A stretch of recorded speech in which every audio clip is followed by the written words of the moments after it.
नमस्ते दोस्तों, आज हम एक बहुत ही गंभीर और दिल को छू लेने वाले टॉपिक पे बात करने जा रहे हैं। अपने आप बोले ना मुझे क्या बोलते भेलपुरी खा रही हाँ। सरकार तो गई हुई है। તમારો જીવ જીવ છે આ ટેક્સ પે કરે છે એનો જીવ જીવ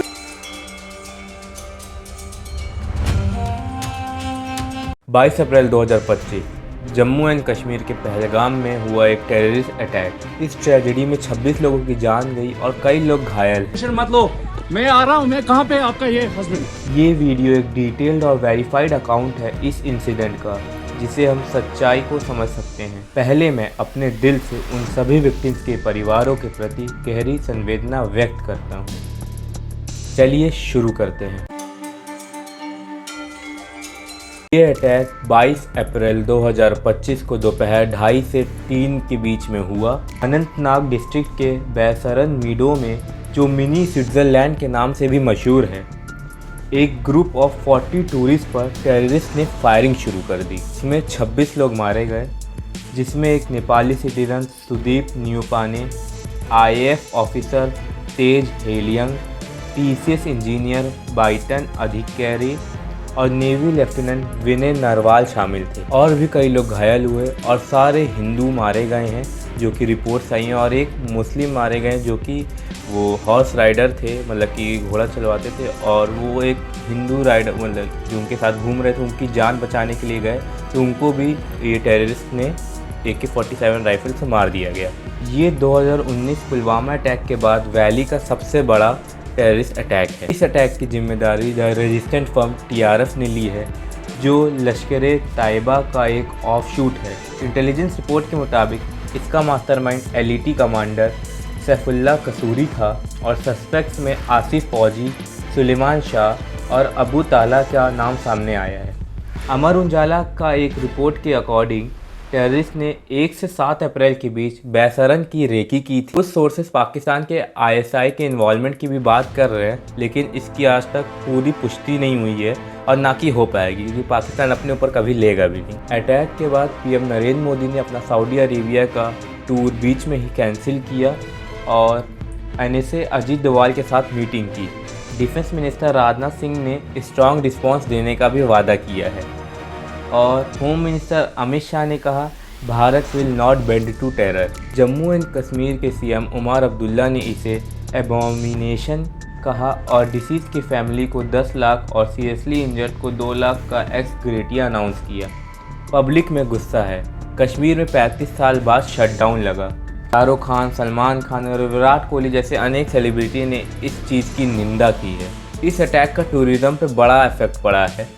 एयरलाइन जैसे स्पाइसजेट और एयर इंडिया ने एक्स्ट्रा फ्लाइट्स ऐड की और फेसेस कैप किए गए, क्योंकि प्राइसेस 65,000 तक बढ़ गए थे।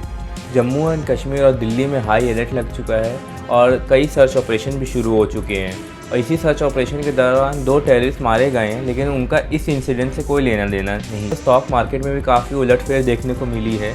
इंडिया VIX 8.2% से बढ़ गया है। ये सब बताना इसलिए ज़रूरी है क्योंकि ये अटैक सिर्फ इमोशनली नहीं बल्कि फाइनेंशियली भी इंडिया के लिए कितना बड़ा झटका है। तो ये ट्रेजेडी हमें याद दिलाती है कि हमें एकजुट रहना होगा।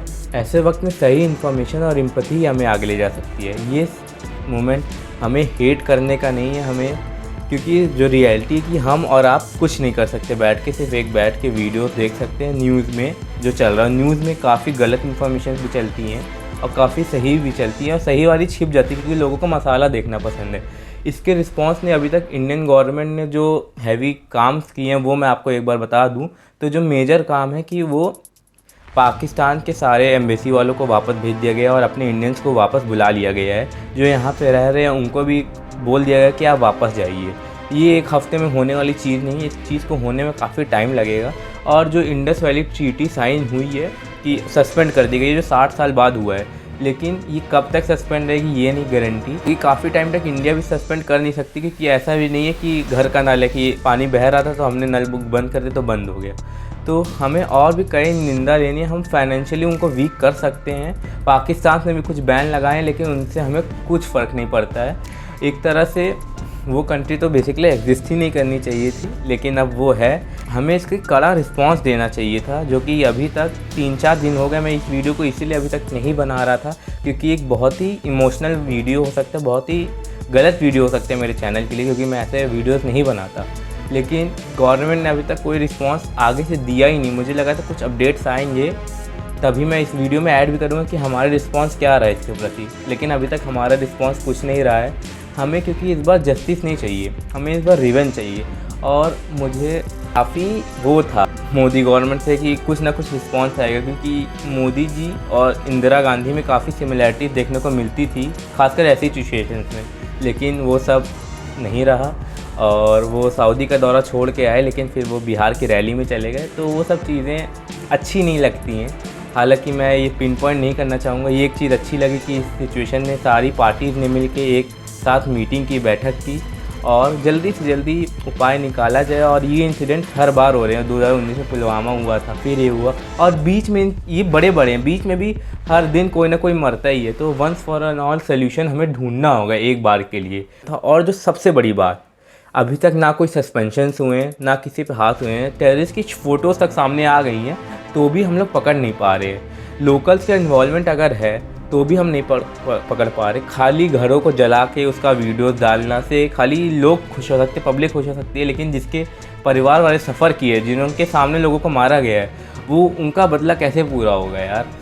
बेटा सरकार से कुछ कहना चाहेंगे, सिक्योरिटी लैप्स वहाँ पर हुआ तो कहेंगे आप? सरकार तो गई हुई है, मतलब इतना बड़ा आतंकवादी का हमला हुआ, उन्हें कुछ पता ही नहीं है। इधर पूरी नीचे पूरे आर्मी का बेस है, उन्हें पता ही नहीं है, मतलब कुछ भी है। मतलब चाहता हूँ कि पहलगाम के ऊपर आर्मी रखो, 2-3 रखो पर रखो। तो ये सब करना होगा। और अभी तक क्यों नहीं पकड़ा गया है कोई 40-45 मिनट तक काहे कोई गवर्नमेंट नहीं आ पाई। अगर मैं यहाँ भी अभी फायरिंग होगी तो 100 नंबर डायल करो, तुरंत पुलिस आनी चाहिए, लेकिन अभी भी कोई भी सिटी में हो तो भी ऐसा नहीं होता। और जहाँ पे इतना हाई अलर्ट सिचुएशन है, कश्मीर के साउथ में हुआ है, मैं ये सब मान रहा हूँ कि वहाँ पे टूरिस्ट इलाका है वहाँ पे, लेकिन कुछ तो सिक्योरिटी होनी चाहिए थी। वो आर्मी की ड्रेस पहन के 4 लोग आ जाते हैं, और ऐसा भी नहीं कि तुरंत अंधाधुंध फायरिंग हुई है। ऐसे प्रॉपर जैसे रिपोर्ट्स आई हैं कि कलमा पढ़वाने की कोशिश की गई, पैंट उतारवाया गया, ये सब किया गया है ना। तो इन सब में टाइम लगता है, 26 लोगों को मारने में टाइम लगा होगा ये सब करवा के। और उसके अलावा जो मुस्लिम से उनको छोड़ा भी गया, इन सब में भी टाइम लगा होगा। तो उतनी देर तक सिक्योरिटी नहीं आ पाई। तो ये तो काफ़ी सवाल हैं जो मैं पूछा नहीं हूँ इस वीडियो में, लास्ट में पूछ रहा हूँ। और जो मैंने ऊपर की बोले हैं सब फैक्ट्स हैं, सब मैंने कुछ भी अपने मन से ऐड नहीं किया है। मैं सारे सोर्सेज डिस्क्रिप्शन में डालूँगा कि एक एक चीज़ मैंने न्यूज़पेपर की कटिंग्स उठाई है, और जो मतलब कि जो राइट विंग को फेवर करते हैं उनकी न्यूज़ की कटिंग्स उठाई हैं।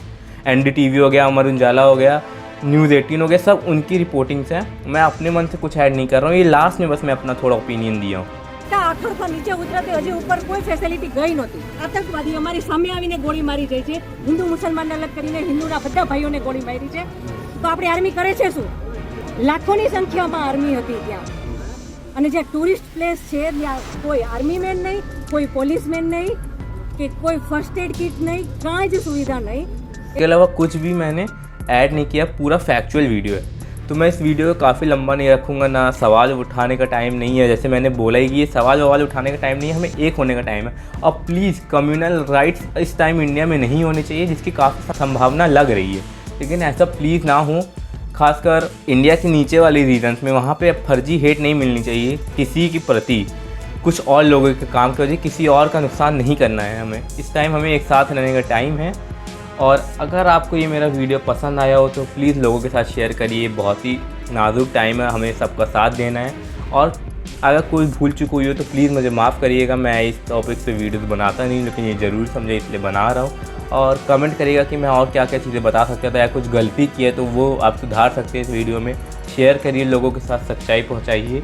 और मैंने आपको पहले ही बोला कि हमारी सोर्सेज डिस्क्रिप्शन में आप लोगों को मिल जाएगी। सब्सक्राइब कर दीजिएगा चैनल को अगर आपको 1% भी वीडियो अच्छा लगा हो। और एक बार फिर उन सभी को श्रद्धांजलि जो इस अटैक में हमें छोड़ के चले गए। जय हिंद, जय भारत। मुझे जवाब दीजिए, ये जो आतंकवादी है उनके पास शस्त्र और बारूद कहां से आता है? वो तो विदेश की धरती से आता है, और सीमाएं संपूर्ण रूप से आपके कब्जे में है। सीमा सुरक्षा बल आपके कब्जे में है। मैंने उनको दूसरा सवाल पूछा, हमने कहा आतंकवादियों के पास धन आता है, हमारे से आता है, पूरा मनी ट्रांजैक्शन का कारोबार भारत सरकार के कब्जे में है, आरबीआई के अंडर में है। क्या प्रधानमंत्री आप इतनी निगरानी नहीं रख सकते? मैंने तीसरा सवाल उनको पूछा कि विदेशों से घुसपैठ आते हैं, घुसपैठ आतंकवादियों के रूप में आते हैं, आतंकवादी घटनाएं करते हैं, भाग जाते हैं। प्रधानमंत्री जी आप मुझे बताइए, सीमाएं आपके हाथ में है, कोस्टल सिक्योरिटी आपके हाथ में है, बीएसएफ सेना सब आपके हाथ में है, नेवी आपके हाथ में है, कि विदेश से घुसपैठ कैसे घुस जाते हैं। मैंने चौथा सवाल पूछा, सारा कम्युनिकेशन भारत सरकार के अंडर में है, कोई भी अगर टेलीफोन पर बात करता है, ईमेल भेजता है, भारत सरकार उसको इंटरप्ट कर सकती है। इनको करके जानकारी आप पा सकती है कि आतंकवादी गतिविधि के अंदर कौन सा कम्युनिकेशन चल रहा है और आप उसे रोक सकते हो। मैं पूछना चाहता हूं प्रधानमंत्री जी को, इस विषय में आपने क्या किया है? दिल्ली की सल्तनत के पास मेरे इन सवालों के जवाब नहीं है। दिल्ली की सरकार में वो सीना नहीं।